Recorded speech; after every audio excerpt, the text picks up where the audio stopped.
Subscribe now and press the bell icon. Never miss an update. नमस्कार दोस्तों, मैं जितेंद्र पारिक हमारे YouTube चैनल जिसका नाम है मुकेश एजुकेशन हब में आपका एक बार फिर से स्वागत करता हूं। तो दोस्तों, आपने अभी तक इस चैनल को अभी तक अगर लाइक नहीं किया तो लाइक कीजिए, शेयर नहीं किया तो शेयर कीजिए, उसके साथ में सब्सक्राइब जरूर कीजिए। और दोस्तों, हमारी जो टू द पॉइंट की क्लास है यानी कि जो डेली जीके है, अब इसमें डेली जीके में हम स्पेशल जो डिवाइस जीके हैं वो आपके बीच में लाते हैं। तो उस क्लास को भी आप देखिए, अपने दोस्तों तक पहुंचाइए। आपको जो भी एग्जाम की तैयारी करें आपको भी फायदा मिलेगा, साथ में आपके दोस्तों को भी इसका फायदा मिलेगा।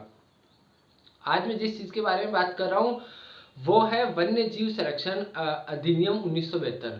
मैं वन्य जीव संरक्षण अधिनियम 1972 के बारे में इसलिए बात कर रहा हूँ क्योंकि ये अधिनियम जो है ये 20 अगस्त 1972 के दिन पारित हुआ था और 9 सितंबर 1972 के दिन ये लागू हुआ था। तो जो आने वाली 9 सितंबर की डेट है इसको ये लागू हुआ था, इसलिए इससे संबंधित वीडियो मैं पहले बना रहा हूँ। तो मैं आज इस एक्ट के बारे में जितनी भी छोटी छोटी चीजें हैं जो आपकी एग्जाम में आ सकती है, ताकि कोई भी चीज आपके लिए मिस ना हो, उसके बारे में आपको आज बताने वाला हूं। तो हम शुरुआत करते हैं इस एक्ट के बारे में। तो दोस्तों, हम पढ़ रहे हैं वन्य जीव संरक्षण अधिनियम 1972 यानी कि वन्य जीव यानी कि wild life protection act 1972, wild life protection act 1972 के बारे में हम अध्ययन कर रहे हैं। अब सबसे पहली चीज आपको पता होना चाहिए कि ये एक्ट पारित कब हुआ था। तो ये एक्ट पारित हुआ था 21 अगस्त को, सॉरी मैंने आपको 20 अगस्त बोला था, ये पारित हुआ था 21 अगस्त को। 21 अगस्त 1972 को ये पारित हुआ था। उसके अलावा 9 सितंबर 1972 के दिन ये एक्ट को लागू किया गया था। कब लागू किया गया था? 9 सितंबर 1972 को इसको लागू किया गया था, पारित हुआ था 21 अगस्त 1972 को। उसके अलावा अगर पूछे तो राजस्थान में ये कब लागू हुआ? राजस्थान में लागू हुआ 1 सितंबर 1973 के दिन। यानी भारत में तो ये लागू हो चुका था 9 सितंबर 1972 में, लेकिन राजस्थान सरकार ने इसे लागू किया 1 सितंबर 1973 के में। वन्य जीव संरक्षण अधिनियम किस बारे में है? जो विलुप्त हो रही जो वन्य जीव की प्रजातियां हैं, उसके साथ में वनस्पति, वन्य जीव में आपका जीव जंतु भी आते हैं, साथ में वनस्पति भी आती है, जो वन में होने वाली वनस्पतियां हैं। तो जो विलुप्त होने वाली चीजें हैं उनको संरक्षण प्रदान करने के लिए एक्ट लाए जाते हैं। तो ये एक्ट भी इसी कारण से लाया गया है। अब ये एक्ट जिस समय लागू हुआ था उस समय इस एक्ट में ये लिखा गया था कि ये एक्ट लागू होगा जम्मू कश्मीर को छोड़कर, जम्मू कश्मीर को छोड़कर शेष भारत में, क्योंकि हमारे भारत में अभी तक भी अधिकतर एक्ट ऐसे हैं जो जम्मू कश्मीर को छोड़कर शेष भारत में लागू होते हैं। वर्तमान में धारा 370 हटाने के बाद में जम्मू कश्मीर भारत का हिस्सा बन चुका है। तो इसके संबंध में आगे अगर कोई भी नोटिफिकेशन आता है तो उसके बारे में मैं आपको बता दूंगा, लेकिन प्रेजेंटली हम ये कह सकते हैं कि वन्य जीव जो संरक्षण अधिनियम 1972 है वो जम्मू कश्मीर को छोड़कर शेष भारत में लागू होता है। अभी इसके क्या पर्पज है, किस पर्पज को लेकर ये अधिनियम आपका बनाया गया? तो पर्पज क्या क्या है, पर्पज यानी उद्देश्य क्या क्या है?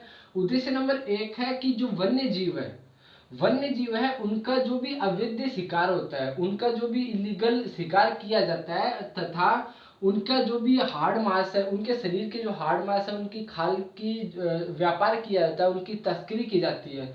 तो उनके जो भी अवैध शिकार है, वन्य जीव के अवैध शिकार, उनके हार्ड मांस और खाल की जो तस्करी की जाती है, उन चीजों पे रोक लगाना तो सबसे मेन टारगेट है इस वन्य जीव संरक्षण अधिनियम का। उसके साथ में राष्ट्रीय पार्कों एवं अभ्यारण्यों की स्थापना भी करना। क्या करना? राष्ट्रीय पार्कों और अभ्यारण्यों की स्थापना करना। उस समय 1972 में ये उद्देश्य बनाया गया था, क्योंकि 1972 तक हमारे देश में कितने राष्ट्रीय उद्यान थे? तो 1972 तक हमारे देश में केवल 5 ही नामित राष्ट्रीय उद्यान थे। 1972 से पहले हमारे देश में केवल 5 नामित राष्ट्रीय उद्यान थे। और इस एक्ट में ये कहा गया कि हम अवैध शिकार को रोकेंगे, साथ में जो भी है तस्करी का काम होता है वन्य जीव का उसको रोकेंगे, और उसके साथ में हम जो भी राष्ट्रीय पार्क है और अभ्यारण्य है उनकी नई की स्थापना भी हम करेंगे। तो ये इसका पहला और प्राथमिक टारगेट हो गया। उसके साथ में मैंने आपको कहा कि ये जो कानून है ये जंगली जानवरों के साथ साथ, जंगली जो जानवर है उनके साथ साथ जो सूचीबद्ध पक्षी है और जो पौधे हैं उन पे लागू होता है। क्योंकि मैंने आपको ये कहा कि वन्य जीव में मात्र जो जानवर है वही नहीं आते, वन्य जीव में जंगली जानवर भी आते हैं, वन्य जीव में जो पक्षी है वो भी आते हैं, और वन्य जीव में जो सूचीबद्ध कुछ पौधे हैं, ठीक है, जो विलुप्त हो सकते हैं वो भी आते हैं। तो ये तीनों तीनों चीजें इसके अंदर आती है और इन तीनों चीजों को संरक्षण प्रदान करता है हमारा वन्य जीव संरक्षण अधिनियम 1972। ठीक है।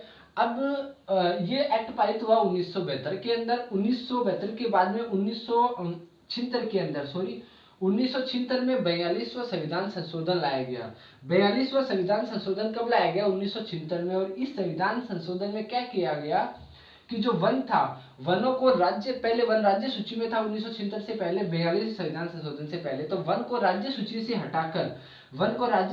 हटाकर उसे समवर्ती यानी कि केंद्र की सूची में रखा गया। तो वनों को राज्य सूची से हटाकर केंद्र की सूची यानी कि समवर्ती सूची में कब रखा गया? ये 42वां संविधान संशोधन लाया गया तब रखा गया। और वो कब आया था? वो 1976 में आया था। तो ये कुछ बेसिक बात है। उसके अलावा मैं आपको बताता हूँ कि अगर कोई भी ये जो एक्ट बनाया गया है वन्य जीव संरक्षण अधिनियम 1972, इसका कोई भी उल्लंघन करता है तो उस उल्लंघन करने पर जो सजा दी जाती है, वो सजा के बारे में आपको बताता हूँ कि क्या सजा दी जाती है। वन्य जीव का जब उल्लंघन किया जाता है तो सजा नंबर 1, अगर इस एक्ट का उल्लंघन किया जाता है तो 3 साल का कारावास या 25,000 रुपये का जुर्माना। यानी कि कोई भी व्यक्ति अगर इस एक्ट का उल्लंघन करता है, इसमें जो बातें, इसका जो पर्पज है उसका उल्लंघन करता है, तो 3 साल का कारावास या फिर 25,000 का जुर्माना, दोनों में से एक चीज उसे दी जाती है, या तो 25,000 का जुर्माना या 3 साल का कारावास। ठीक है। इसके अलावा कोई भी व्यक्ति अगर तस्करी का काम करता है, क्योंकि तस्करी एक बहुत बड़ा अपराध माना जाता है, तो तस्करी का काम करता है, साथ में वो अगर राष्ट्रीय उद्यान में जाकर कोई शिकार करता है, नेशनल पार्क में जाकर कोई व्यक्ति को जो शिकार करता है या कोई तस्करी का काम करता है, तब सजा क्या है? तब सजा है 3 से 7 साल की सजा। 3 से 7 साल की सजा के साथ में उसे, यहाँ पे साथ में यानी कि तथा उसे 10,000 का जुर्माना और देना पड़ेगा। यानी कि सजा तो वो भुगतेगा ही, साथ में उसे जुर्माना भी देना पड़ेगा। उसके अलावा स्पेशल केस में मैं आपको बताता हूँ, एक होता है भारतीय तारा कछुआ। ठीक है। भारतीय तारा कछुआ क्या होता है? ये कछुए की एक प्रजाति होती है, दुर्लभ प्रजाति होती है, और ये प्रजाति मुख्यतः विदेशों में पाली जाती है, विदेशों में पाली जाने वाली प्रजाति है। तो ये जो प्रजाति है, इस प्रजाति से संबंधित अगर कोई तस्करी होती है तो उस केस में स्पेशल सजा का प्रावधान दिया गया। और प्रावधान क्या है? वो प्रावधान है 10,000 रुपये का जुर्माना, 10,000 रुपये का जुर्माना, साथ में 10 साल की सजा। कितने साल की? 10 साल की सजा, दोनों चीज लगेगी, 10,000 का जुर्माना और 10 साल की सजा। उसके अलावा अगर कोई भी व्यक्ति इसमें उल्लंघन करता हुआ पाया जाता है तो जिस हथियार से उसने उल्लंघन किया है वो हथियार पूर्णतः उसका रद्द कर दिया जाता है। तो ये केस है। तो ये पहली स्लाइड में हमने कुछ बेसिक बातें इस अधिनियम की जानी है, अगली स्लाइड में हम पढ़ेंगे, इससे पहले आप इसके स्क्रीनशॉट ले लीजिए। तो अब हम अगली स्लाइड पे चलते हैं और मैं इसके बारे में कुछ और बातें आपको बताता हूँ। इससे संबंधित दोस्तों जो अनुसूची आई है, यानी कि जो ये अधिनियम है वन्य जीव संरक्षण अधिनियम 1972, इससे संबंधित जो हमारे एक्ट में अनुसूचियां, मुख्य अनुसूचियां, मैं आपको उसके बारे में बताता हूँ। तो इस अधिनियम में 4 मुख्य बातें हैं, यानी अनुसूची 1 से लेकर 6 तक, और उनकी जो डिटेल है मैं आपको देता हूँ। मुख्य बात बेसिक में, अधिनियम की जो अनुसूची 1 है, अधिनियम की अनुसूची 1 है और 2 है। अधिनियम की जो 1 और अनुसूची 2 है, उसका जो दूसरा भाग है, वो दूसरा भाग जो है वो वन्य जीव को पूर्ण सुरक्षा प्रदान करता है, यानी कि जो विलुप्त हो रही प्रजाति है उन्हें पूर्ण सुरक्षा प्रदान करता है, अनुसूची 1 और अनुसूची 2 का दूसरा भाग। और साथ में इसमें कठोर सजा का प्रावधान भी अगर उल्लंघन होता है तो अधिनियम के अनुसूची 1 और 2 में। उसके अलावा अधिनियम की अनुसूची जो 3 और 4 है वो भी वन्य जीवों को संरक्षण प्रदान करती है, किंतु इसमें सजा जो है वो बहुत कम दी गई है। उसके अलावा अनुसूची जो 5 है उनमें उन जानवरों को सम्मिलित किया गया है जो शिकार हो सकता है, यानी ऐसे जानवर जो संकटापन्न है, जिनका शिकार हो सकता है, उनको अनुसूची 5 में शामिल किया गया है। वन्य जीव संरक्षण अधिनियम 1972 की आपको याद रखना है।